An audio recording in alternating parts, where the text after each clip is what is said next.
experiences and relationships than having a lot of money. Younger respondents, 57% of millennials, 46% of Gen Z were more likely to report feeling wealthy versus 46% of Gen X and baby boomers.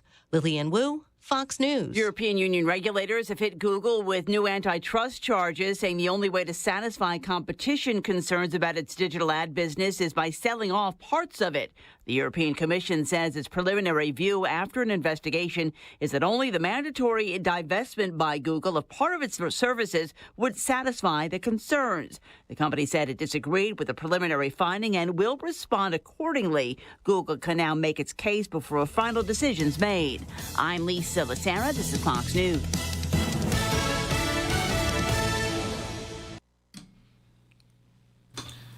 And you're listening live on WDXE. This is going to be the next hour coming up is going to be with the Lawrence County Republican Party. My name is Brandon Taylor, the chairman of the Lawrence County Republican Party. And sitting in the room with me, as always, is Lawrence Sutton, the secretary of the Lawrence County Republican Party. I also have across the table from me Senator Joey Hensley. Glad to have him. Glad to be here. Also in the room, I have my son. Today is his 9th birthday, Levi Taylor. Saying happy birthday to him, just joining us, sitting off to the side. And also we've got Miss Laura Sutton over there as well.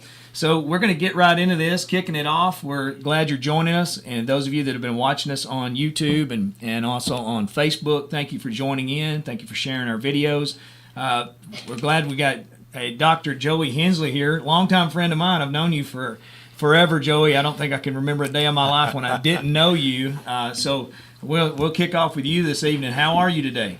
I'm doing fine, Brandon. And yes, I have known you all your life. I'm a little bit older than you, but certainly knew you all your life, and certainly glad to be here today. And it's been an honor for me to represent Lawrence County for the last 21 years. And I was so sorry when the redistricting came that I lost Lawrence County out of my senatorial district, but it always has a soft part in my heart, and I'm always interested in what's going on. And of course, when you're a state senator, you represent everybody in the state. We pass laws that affect everybody, but I'm happy to be here with you today. Well, thanks again for joining us, and I'm sure we're going to get into some great topics.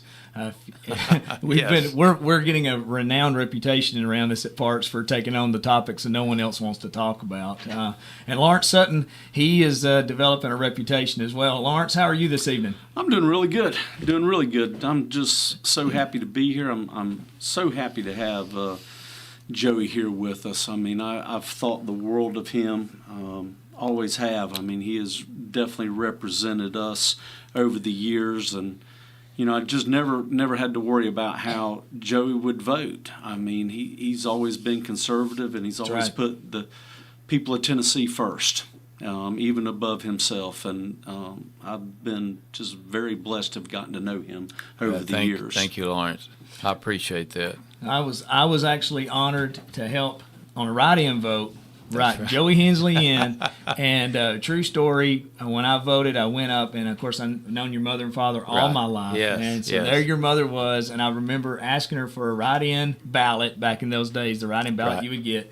And I remember saying, I need a write-in ballot. I didn't say your name, just she knew that people were writing in Joey Hensley. And I'll never forget her going, yes, when I said, I need a write-in ballot. And his mother was sitting there, yes. She was glad. And she was counting the votes. I could tell she had little tally marks for all that you had. So that's right. That was 2002 when I first ran for the House. Had to do a write-in vote to get my name on the ballot because no Republican had qualified. So I certainly appreciated all those write-in votes we got and got my name on the ballot, and then won the general election, and then I've been here since then. So, but yes, that was a different time back then. I was the first Republican to represent this district, and it's been an honor to represent Lawrence County, especially all these years in the House and now in the Senate. Now you've been you were instrumental in flipping this state to red, and I believe you've been instrumental in keeping it red. So we're looking forward to what's coming up in the upcoming sessions. I know you knew when you walked in the door we're going to be talking about it. Well, that's fine. We have tough topics, and I think that we're all fortunate to live in Tennessee. I think it's the best state in the nation Amen. for a lot of reasons. We try to stand up for what's right in Tennessee, and that's one reason it's become a red state from years ago. It was not that way, and it's changed over the years because people agreed with the Republican philosophy of less government, fiscally responsibly, morally responsible, and so that's basically what the people of Tennessee believe in. All right, and we agree with that. Well, talking about the special session, Joey, it's been a hot topic. Right. I even have people who have contacted me today. I know the Tennessee Farms Association had contacted me today and were asking about the letter that we had put out as Right. Lawrence County Republican Party. A lot of counties have put out a letter. It seems, from my perspective, Lawrence's perspective, we've seen the Republican Party of the state of Tennessee is absolutely 100% against this special session. Yet it seems to be charging ahead, and our governor seems to be moving ahead with his plans for this special session. What's your comments? He does seem to be moving ahead. Of course, that's is the governor's prerogative. He can call a special session. It has to just deal with one topic, and he has announced that he would call it. He has not officially called it as yet, and a lot of us senators and representatives are asking him not to call a special session. Certainly we have let him know that we are not for any red flag laws. We're not for taking away anybody's Second Amendment rights, and we are not for red flag laws. He had proposed a bill that was a red flag law bill, and we've let him know that we are not for that. And so, but it's up to him. I'm personally meeting with the governor in a few weeks. He's meeting with all the legislators and senators, but he's gotten letters from the Republican parties in several counties telling him that you're not for a special session, and we are not for a special session. I've told him that, and other legislators have as well. But he has tentatively called it for August 21st. Okay. And what would happen would be we would go in and meet probably on a Monday, and both chambers meet and propose legislation, and it would go to committees probably the next day, and the special session would probably last a week or so, 3 to 4 days. That's typically the other special sessions we've had. Last about a week. We deal with the legislation. There's a possibility we'd meet and adjourn within a day or two and go home. So, Right. That's always a possibility. The governor has announced that he was going to call one. He has not officially done it as yet. We have not seen a call. If he does call the session, he would have to say what he is proposing and what the session is for. Of course, once the session opens, any legislator could file any bill that dealt with the topic. He has said he would have a special session about public safety. So any bill that dealt with that topic would be fair game to be discussed. But we're still waiting to see what happens. It's still 2 months away, I guess, until August 21st, and we'll see what happens between now and then. Well, I'm going to ask you a question, and Lawrence, I know you got some questions you want to ask as well, but have you seen or are you able to talk about any legislation that might be proposed by some in the Senate that would be brought up at the special session? I mean, we may be speaking hypothetically, but are there Right. rumors circling about this? Well, there's certainly rumors about people in the House, specifically Democrats, bringing more gun control bills, Right. and the governor had proposed a bill that he was not calling a red flag law, but it would deal with law enforcement being able to take guns away from people that they felt like were a danger to themselves or others. It would have to go before a judge. The person would be able to have an attorney with them, but it would still be the possibility they would have their guns removed without any kind of due process. So that was the governor's proposed legislation he had circulated before we ended the regular session. Now, whether he would propose that legislation again or whether he would have something different, I don't know. But I would think he would be pushing that same legislation he had presented then. Nobody really filed it or put it on notice. He just gave everybody a copy right at the end of the regular session, so we saw what he was intending to propose. But whether that would be it or he would change it, we don't know. And what other people would propose, I don't know. Certainly heard some of the things the Democrats would propose, which are the usual gun control bills and taking away people's Second Amendment rights, which we would not pass in this General Assembly. You know, and Lawrence, I'm going to kick it back to you, but one of the things that just jumps out to me throughout all this talk of someone that might be a danger to themselves, a danger to others, they only want to come take their firearms. I'm not seeing how they want to come get the gasoline out of their garage, not going to take matches, not going to take knives, not going to check to see what kind of swords they may own. It's only going to be the firearms. You know, so you're trying to create a safe environment, but yet you're absolutely slanted against a person owning firearms or having a possession of firearms. So I'm going to kick it back to you, Lawrence. What's your thoughts on this? Well, one of the things that, when you're talking about that is, what about a car? I mean, we had an incident a day after the Covenant shooting down in Texas. We had a person go and kill 8 people with a car. Sure. But nobody ever talks about, the car. And it's kind of funny that the Democrat side of things, they want to take the guns away because we got to have child safety. We got to be it's got to be safe for the child. But as we know, they could care less about the safety of a child because they push an abortion agenda that has murdered over 60 million people in the last 50 years. That's right. So I mean, to me that's hypocritical. For them to want to push this agenda. Yep. I mean, we can take it another step further. I mean, why do we have teenagers? And I saw the statistic the other day, and it was from the CDC. Okay, I'm using the CDC, not the Blaze, not anybody else, but a government agency. And they were talking about that children between the ages of 16 and they go up to age 21. That 11 people per day in that age group are dying due to using their cell phone and driving. But nobody's doing any kind of proposal to take away cars and cell phones from teenagers, but we're going to take away guns. And every mass shooting is terrible. Every shooting is a terrible thing. Yes. But we've had, and again, I'm using government statistics here, over the last 10 years, we've only had, and I don't want to say only, that's the wrong word to say, but there's been 316 children murdered at school with guns over the last 10 years.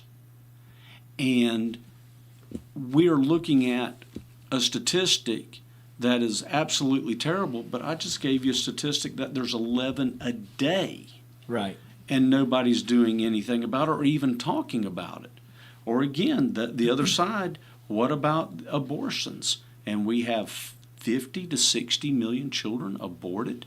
Well, whenever they brought the caskets in to the house, and I saw that, that was disgusting. Right. It was absolutely disgusting. A lot of people that I know felt the same way. I'm going to open up the phone lines if someone wants to call and join in on the conversation. 931-766-9393 if you want to call and join us. We have Senator Joey Hensley here, and we're just kind of picking his brain. You've come in just casually walked in this evening, and that's okay. And so we love it. So and we hope to have a good time with this. And sometimes the issues are very sensitive, but also we try to lighten the mood a little bit around here. So. Talking about the special session, what would you like to see happen? Would you like to see it be adjourned as soon as you do as soon as you convene, or what was the direction you'd like to see this go? I would like to see us not have it to start with, and just put off anything that we need to do until the regular session, which will be January, which will be here in plenty of time. And another issue about the special session, we really need the paperwork from the shooter at the Coventry school, who we're still trying to get, and doesn't look like we're going to have that manifesto or the writings from the shooter before August 21st, and maybe ever. So we really need that information before we can have a real discussion. And any legislation needs discussion. It needs to be good policy that we pass in Tennessee. Okay. I agree with everything you just said, and we just got a call coming in. We've got, if you guys want to put your headphones on, we'll be able to listen to them. We have on the line our good friend Kip Capley. Kip Capley, can you hear me, Kip? I can barely hear you. It's your favorite state representative here. That's my favorite state That's rep. right.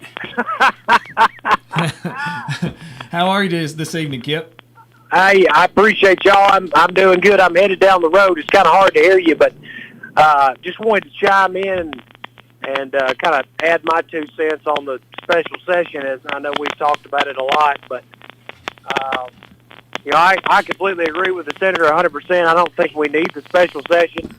I think it's a bad idea. I think it puts a lot of Tennesseans in jeopardy. Yes. I think it puts our legislature in jeopardy. I think there's going to be a real issue with safety that, obviously we're all concerned about. But if we do have the special session and the governor calls it, I'm just glad that I've got Senator Hensley with, that's got my back to where I know that if I file 15 bills the other way, I've got a senator who's got my back. So That's right. That's my plan as far as if the special session is called, I'm going to file bills the other way. So Kip, let me ask you this: has there been anything discussed with all these people that are being bussed in from other states? Why are they even allowed in the chambers? Is it not possible to show your driver's license that you are in Tennessee, that you live in Tennessee, in order to even get into the chamber? Shouldn't we at least have that? I mean, these people that are being bussed in have no business being involved in our legislative process. They need to take their butts and go back home. Well, they do have. I agree 100%. Yeah. But the thing is it's the people's house, right? Right. We don't want to keep anybody out. I want every idea. I want everyone to feel welcome in our house because it's the House of Representatives. It's the Tennessee General Assembly, but you have to do that in a peaceful way too, right? You can't come in and throw things and hang banners and assault our troopers and assault the legislators. Here's my thing, and I've thought about this a lot the past week or two. The left keeps people out. The left shuts voices down. The left wants to crush ideas and crush the voice of the American people. I'm just not for that. I think Republicans and conservatives alike, we want everybody to talk. I want to hear everybody. Now, I might not like it. I might just absolutely not be able to stand it. And y'all know how I am about stuff. My blood gets running hot. It's really hard for me to stay calm. But it just looks bad when we try to shut out other people. Now, as far as the violence and stuff, I mean, obviously that's not acceptable, and I think that if they get out of hand, like we all know they're going to, right, then that would be a different story. Well, Kip, you know what? God bless you for all you've done. We love you, man. You're a good friend of mine, and we're glad you're up there in the House. And we know that Joey Hensley's got your back in the Senate. That's right. And you're a good team, and we see you guys out there a lot. I appreciate you calling in more than you know, my friend, and you're always welcome to get in here and get in one of these chairs with us. We need to get you in here soon. So keep in touch. Yes, sir. Thank y'all for having me and joining the show. All right. Bye-bye. Thanks, Kip. Thanks, God bless Kip. you, buddy. But I agree with him about safety and about people having the ability to express their opinion. I welcome anybody's opinion, and certainly if they're going to protest peacefully. But we know that's probably not going to be the case. We're already planning on calling in many extra troopers. Most of the troopers from off the highways will probably be up there. And I remember the last protest 2 years ago. The troopers were just standing out in the hot sun protecting the Capitol, and I just hate to see that happen again over something that's not going to accomplish anything. Well, that's exactly right. And we've got another caller. Can you hear me, caller? Yes, just barely. Okay, we'll try to turn you up just a little bit. All right, go ahead. Well, I was just going to say, one of you gentlemen made the point, and others didn't seem to chime in on it, but I agree with it should only be Tennesseans. We don't need people, especially people bust in here, trying to overrule our government. I believe it should be by Tennesseans and for Tennesseans, and that's just my opinion. But also, I'm thinking, what has happened to our governor? I thought he was a true Republican. This seems like someone's got to him, or I don't understand the thinking behind this bill he's talking about.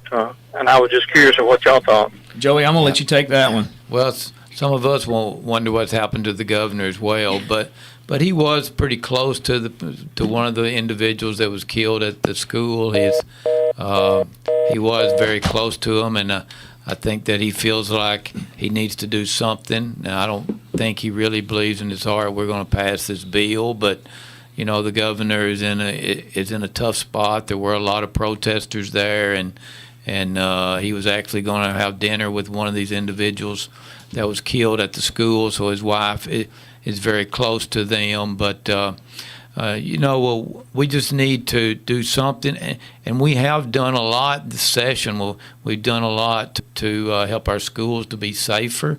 We've put a lot of money into the schools. Every school in the state from now on is going to have at least one SRO at the school, paid for by the state. We put money in the budget so that schools can make them safer physically with bulletproof coverings on the doors and windows, and every door is going to have to be locked at the schools, or the schools will be lose funding if they're not. And other measures that we put in place, money for psychological testing and experts at the schools to help with the mental health issues. So we have done a lot to make our schools safer, and none of us want to see not even one child harmed at a school. And so we are trying to make them safer, but then on the other hand, we don't want to take away people's individual rights either. Well, I mean, to me, that's where when you have a gun-free zone, right? Gun-free zones is what winds up making these things possible, right? Yep. Because there are people that do these. I mean, I can't imagine what goes through somebody's mind that they think I'm going to go shoot up a school and I'm going to shoot children. Right. I mean, that's just plain evil. Yes, it's evil. Yes, there's nothing beyond that but evil. But we have created, with these gun-free zones, we've created these events to happen. I ran across a study that was done, and it was a study that was done over 66 years, from 1950 to 2016, and that 98.4% of all mass shootings were done in gun-free zones. Right. Yes. And to me, that's what we have done. That it has created these mass shootings by saying, oh, okay, there's going to be no guns here, so I'm free to go in and do what I need to do. Absolutely, and we're glad to see more SRO officers in the school. That's a great thing. It is. I'm for teachers being able to be. I am too. Trained, properly trained. I know and armed, yes. Yes, and being armed. I know it's not personal protection when they're in a school. They're actually trained for one specific reason, and that's to take down an active shooter. And they also have to be trained on how to keep that firearm safe while they're in a classroom with 25 other people. So I think training is important, but I would like to see teachers, this is me, I'd like to see teachers be able to go be qualified to become SRO officers. Right, training. And there will be legislation doing that, and I've actually sponsored that legislation in the past, and actually Representative Byrd and I, while he was there, allowed Wayne County's teachers can do that now if they get the extra training. Oh, wow. So we passed a bill that applied to Wayne County and one other county because they didn't have SROs in all their schools. So a teacher could go and get extra training and be able to do that. And I sponsored legislation this past year that would allow college students to be armed as well. That's another issue. Colleges are gun-free zones as well, and our universities are gun-free zones. And once someone goes on a university campus, they can't have a gun. So I had legislation this year trying to allow that it did not pass, but we'll certainly bring it up again because those people in colleges should be able to defend themselves as Absolutely. well. And we've already made it so that university professors and faculty can already be armed. And at private schools, they can have policies to allow their teachers to be armed. And this school where they had the shooting, I believe there were a couple of those faculty members that were normally armed, but they weren't there that day. So we have made it so that private schools can have a policy where they can allow their faculty to be armed. Right. That doesn't apply to the public schools yet, but I think that will be one of the things that we push very hard. And it's not allowing just any teacher, that they would have to have the training, so it would take extra time, and it would be teachers that really wanted to put in the time. There are some teachers that already have some firearms training, some of them that were maybe in the military, some of them that were former law enforcement, or somebody that wants to take the time to do that should be able to do it. So, well, do they get paid for that now? So if they were to go through the training, and you're mentioning, I think you just said two counties. 2 counties, yeah. So would that be possible for them to be able to get paid? You know, if you become a coach, or if you do extracurricular stuff at school, you get paid. I mean, I would like to see them become SROs, or some sort of a special SRO officer where they could actually get a per diem, or however that works, on their monthly salary on that. Well, that's certainly a possibility that was in some of the legislation that would have some funding for the training. But certainly with the money we put in the budget, put $140 million into the budget so that every school going forward we'll be able to have at least one SRO. And some of the larger schools have 2 or 3 SROs. So that there are still quite a few public schools in this state that don't have SROs now, but they should be able to in the future. All right, we got another call coming in. Go ahead, caller. Hey, this is Jerry Gio. Hey, Jerry. Hey, Jerry, how are you doing? Hey, I wanted to make a comment. We're talking about schools and protection. I'm an armed security guard for a licensed agency. Uh-huh. And I hear a lot of comments just in general conversation over the air on some programs. People are pretty well uninformed. While Joey's there, I wanted to find out about something. I think the legislature's done a great job in laying out a framework for protection. I just don't see much support from the other side about it. But I received a letter from the Department of Commerce and Insurance, who licenses me, and I had to go through the training, the firearm training, to be an armed open carry guard, okay? Right. And we were informed that if we want to perform our services at a school, be it state, private, charter, religious, we had to go through active shooter training, and if we didn't do that, we could be penalized. And I think people need to know that this is a focused attempt to provide care for our kids and make sure whoever walks on there with a gun is qualified. Right. Because that's a big responsibility. But I think the general public needs to know that the legislature and these guys have put together a good bill, and they've put it into law, and it's filtered down to those of us that do carry a weapon and are available for services in the schools, public and private, that we must be trained, and before we go in there and provide a service, we have to be able to demonstrate that we can be qualified in a crisis. That's what active shooting training is. Right. So this takes effect July 1, and I just want to commend Senator Hensley and those others that worked on this to get this put through so that there is a viable form of protection through legitimate sources for our kids in school. Right. And that's really all I got to say. I'd like to applaud them for that. Well, but thank this you, letter Jerry. went out to everybody that licensed in the state of Tennessee. Yes. Well, thank you, Jerry, for saying that. And nobody wants to allow untrained people in our schools to have weapons. Anybody there? Anybody that would have a weapon would be trained in handling and active shooter drills, and that's another thing about this bill we passed. Okay, well, I'm going to hang. I can't hear anybody. Okay. Thank you for calling, Jerry. But, thank you, Jerry. But anybody in the schools with a gun would have to undergo active shooter training and other training, and the schools are going to have to undergo active shooter drills every year. so the students know what to do if there is an active shooter. But Tennessee is very fortunate. We've had very few school shootings. Of course, one school shooting is too many. Too many, yes. And so we need to stop all of those. But the bottom line is we don't do that by taking away anybody's Second Amendment right. We can do it other ways, and that's what we're trying to do. Absolutely. Speaking of, we talked about, or you mentioned briefly, the private schools. Right. So this is something that's going to be near and dear to my heart. Okay. Yes. I homeschool.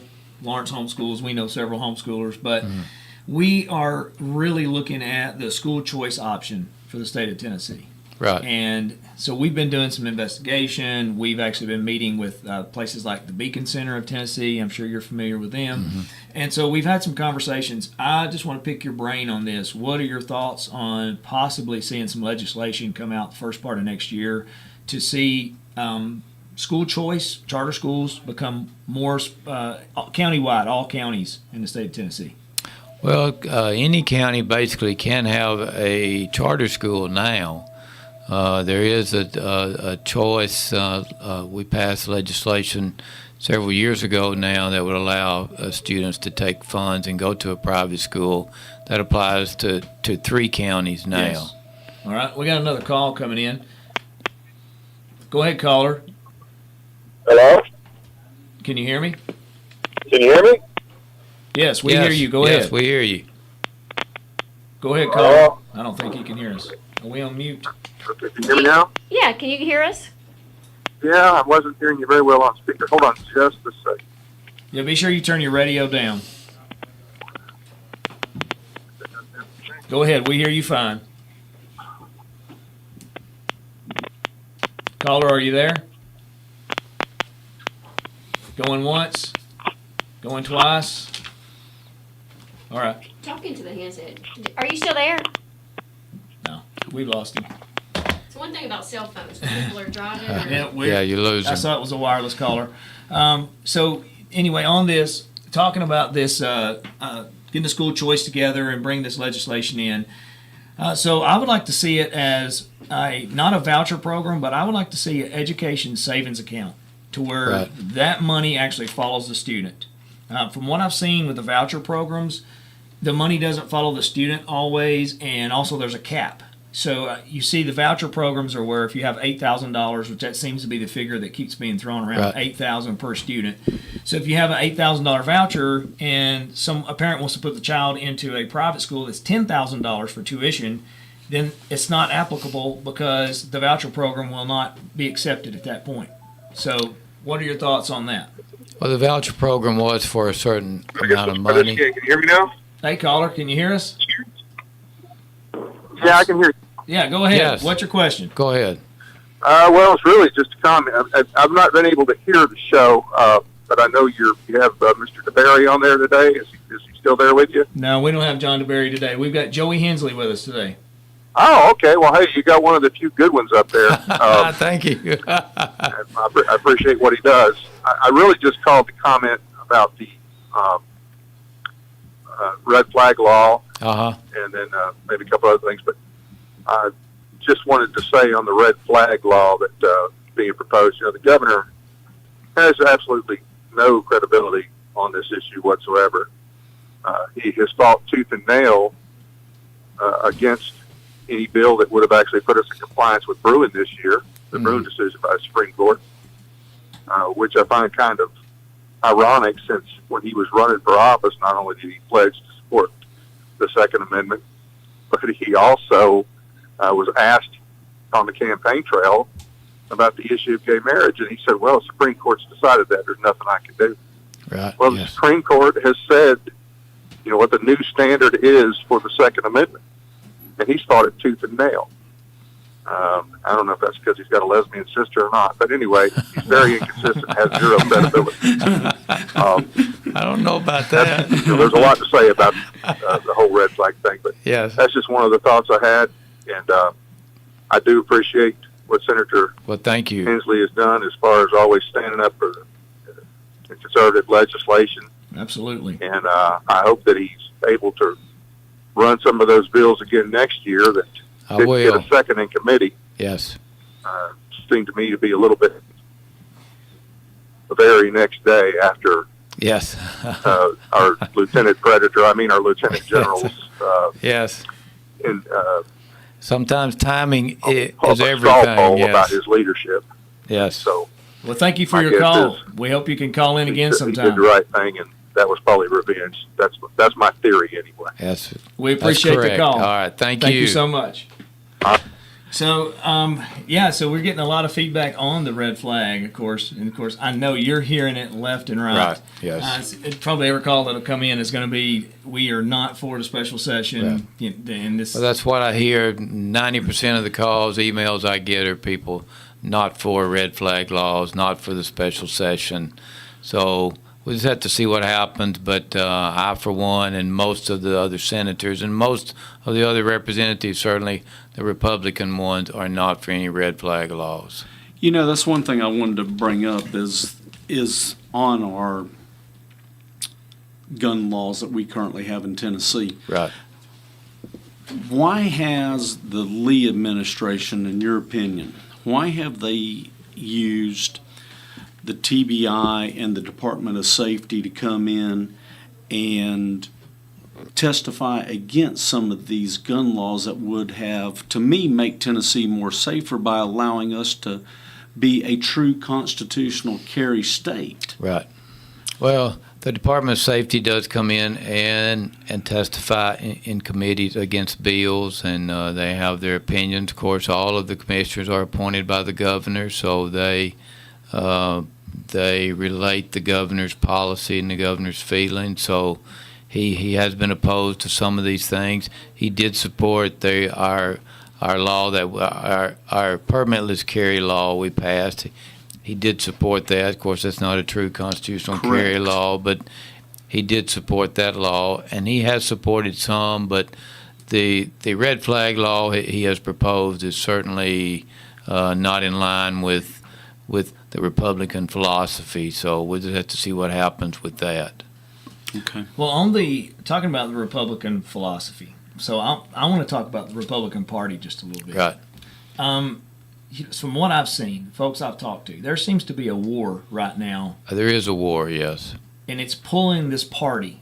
And if we're not careful, it'll pull it apart. It will, yes. But there is a shift, and in my opinion, the Democrat Party has totally gone off the left cliff and left a lot of Tennesseans that were Democrats all their lives. Yeah, you're exactly right. And so it just left them behind, kicked them to the curb, and then we've seen this go over the cliff. We've seen now the Republican Party is the only thing that seems left standing in the state of Tennessee. Mm-hmm. And now there's this infighting right now to pull the Republican Party to the left and to make it fit more of a mainstream, more of what you would see in other states. We're very conservative in the state of Tennessee. We are, yes. The pull is to pull us more to a more moderate version of conservative views. And so what are you seeing on that? Do you agree? I agree with that, but Tennessee, I think, is standing strong, just like our abortion law. Abortion is illegal in Tennessee. A lot of other states, it's illegal after so many weeks of gestation. But in Tennessee, it's illegal to perform an abortion now in Tennessee. So going forward, we're going to save thousands of babies going forward. We did pass a bill this past session that did put some exceptions in the law to protect doctors when they were trying to take care of a mother that was having issues with a pregnancy or certain pregnancies that were not going to produce a live birth. So we did put some exceptions, but for every other abortion in Tennessee, it's still illegal. We passed bills in Tennessee, which I was proud to sponsor, that prevents biological males from playing on female sports teams.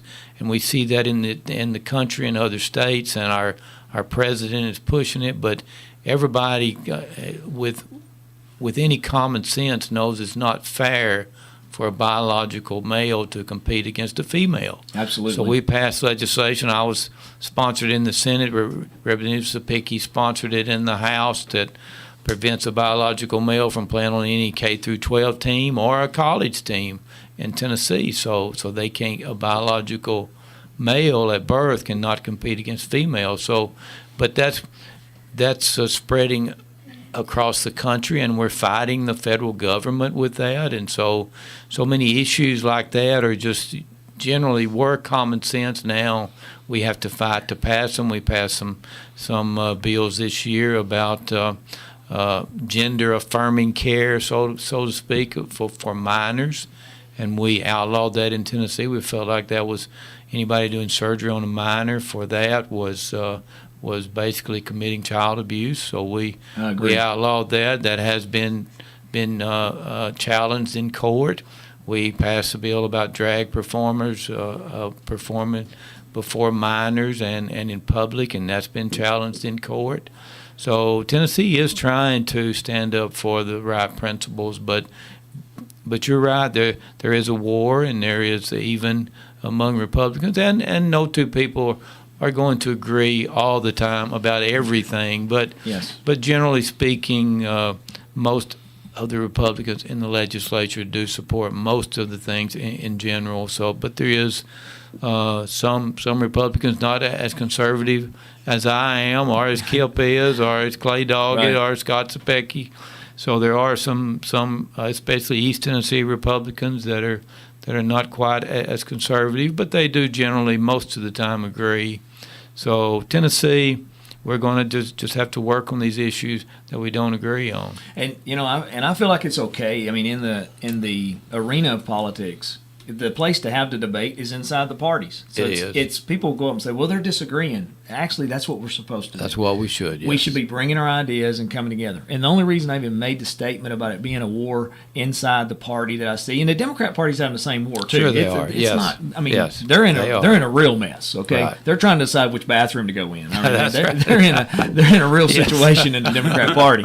But on the Republican side, I feel like I really am just trying to get people's attention, to wake people up, and to get them involved. And so I don't want to say it to scare people away, because I think a lot of people go, oh, it's just politics. They're going to be arguing and fussing.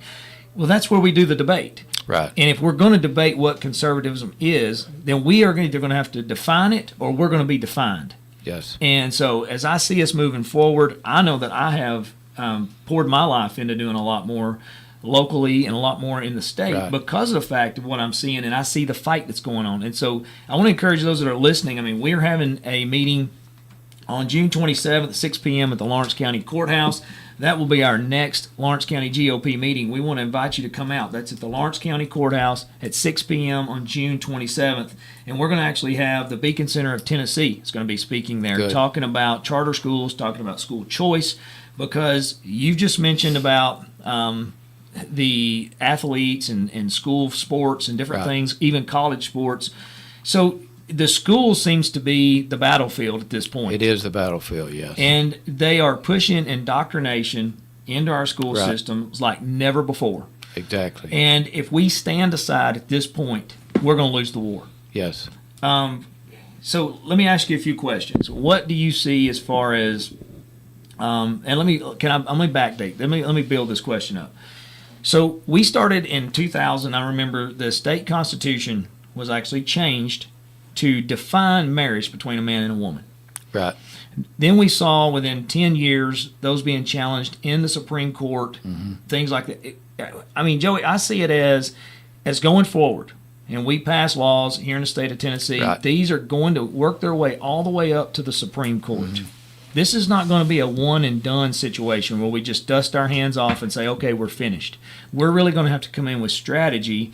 And I believe getting people involved in the Republican Party, getting involved in local, in their school board, in their right. county commissioner, we need people to be involved to fight back, because yes. legislation is coming, and then we're going to have to stand behind that legislation to make sure it doesn't be struck down by some of these liberal courts. Yes. What's your thoughts?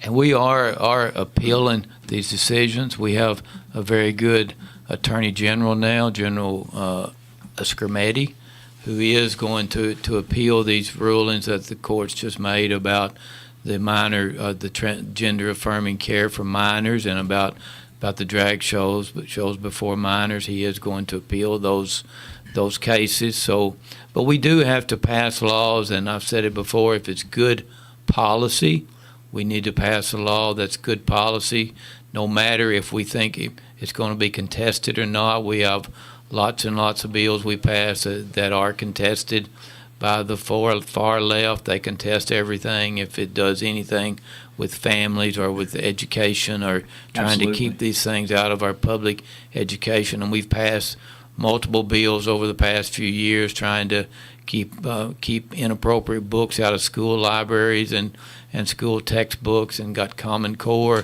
out of the K through 12 education, and got other things that were not right to be taught in the public schools. We're trying to keep the material and the textbooks appropriate in our public schools, but there is a battle for that, and we do have and talking about public schools, we are starting a new funding formula this year. So every child in the public school is going to generate so much money. So if there ever is a program where the money follows the child, whatever that child has been generated, that amount of money should follow them. Right now with the voucher program, it's about $8,000.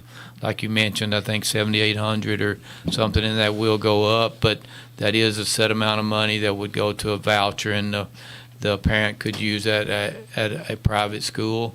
Most private schools, that's not enough money to cover the cost of the private school, and that only applies to 3 counties now: Shelby County, Davidson County, and just recently Hamilton County. But those counties, especially Davidson County and Shelby County, are just completely different than our schools, and like Lawrence County schools. They're different than Shelby County schools and Davidson County schools. Shelby County has most of the failing schools. They have over 75 failing schools in Shelby County alone. Wow. So, and Lawrence County doesn't have any, I don't think. So, most of those schools need, and we pass bills trying to help those schools. But so sometimes it affects our whole state education system, but we're trying to improve it. We passed this 3rd grade retention law a couple years ago, and yes, I'm sure everybody's heard about it and some of the issues with it. Mm-hmm.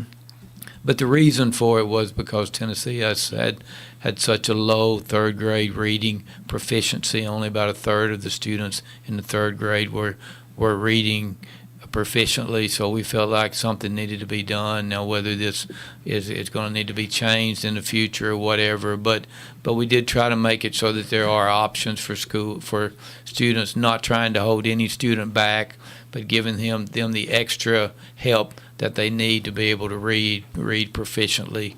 So hopefully going forward that's going to improve. It was a chaotic rollout this year, and it was pretty tight on the time frame, and so some of the parents and students weren't really prepared. But going forward, that should be a better process, and we made it so that another test can be used as well as the TCAPs. That was the only test used this year. But going forward, education is what the state spends the most money on. Mm-hmm. Of all the things that the state spends money on, education is by far the most money we spend, both K through 12 and higher education. So educating children is something that the state should do and should do appropriately. Well, you just cut a lot of meat and laid it on the table right there. But I know I did. on the drag shows, and you have these drag performers coming into school. What amazes me is if you were to hire a teacher, or even if they were a teacher's aide, they do a background check before they would let them around the kids. And we're bringing people from across state lines into our public school systems, letting them perform in front of children, have no background check. We don't know who these people are.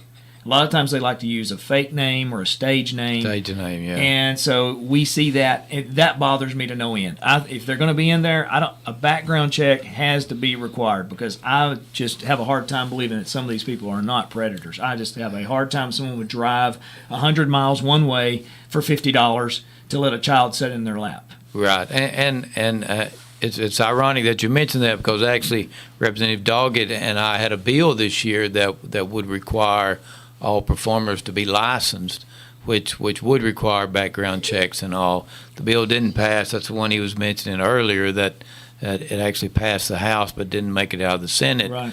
But we will be bringing it back so that any of the female or male impersonators that are performing would have to have a license, and then they would have to have a background check. Absolutely. But the bill that we passed, I mean, didn't outlaw drag performances, and that's what some people want to say, but it did outlaw the ones that were sexual in nature to be performed with children present or in a public place. But if they're in a private place, that people can still do what they want to do, that this is America and people do what they want to do. But the state's obligated to protect children. Not in our. They don't do what they want to do in our public schools. Not the public schools. That's right. I mean, that to me is just absolutely. It's just filth.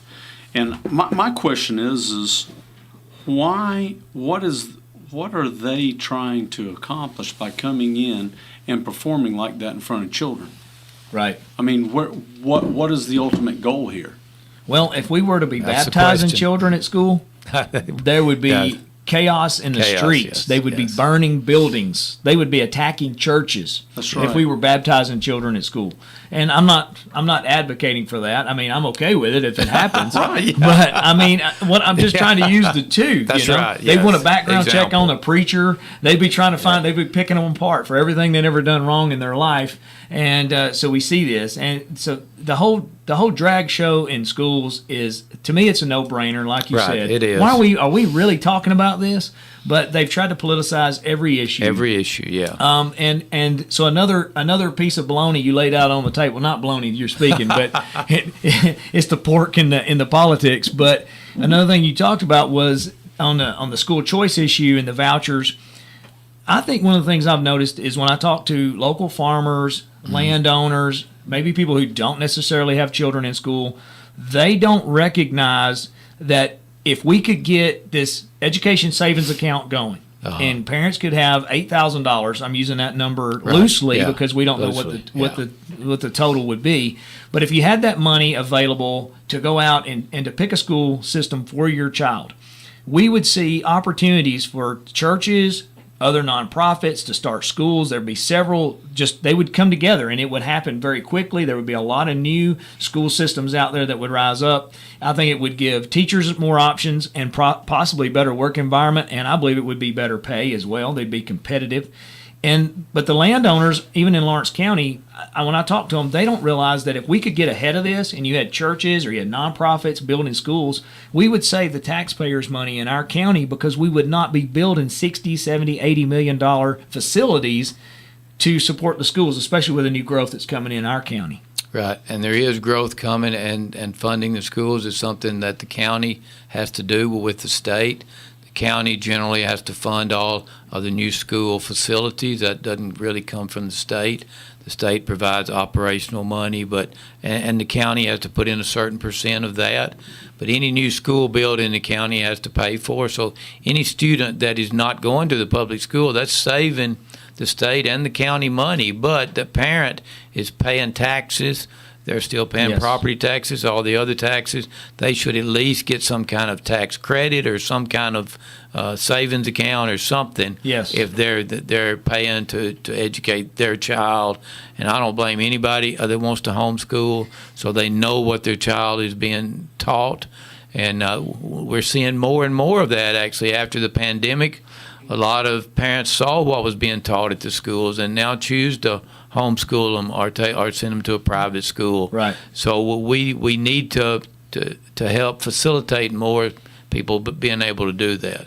Absolutely. Well, you actually passed a bill this year protecting homeschoolers, didn't you, as far as for the vaccines? Yes, I passed a bill that said homeschool students do not have to report their immunization status to the local school superintendent, because homeschool students were having to report their immunization status to the local school superintendent.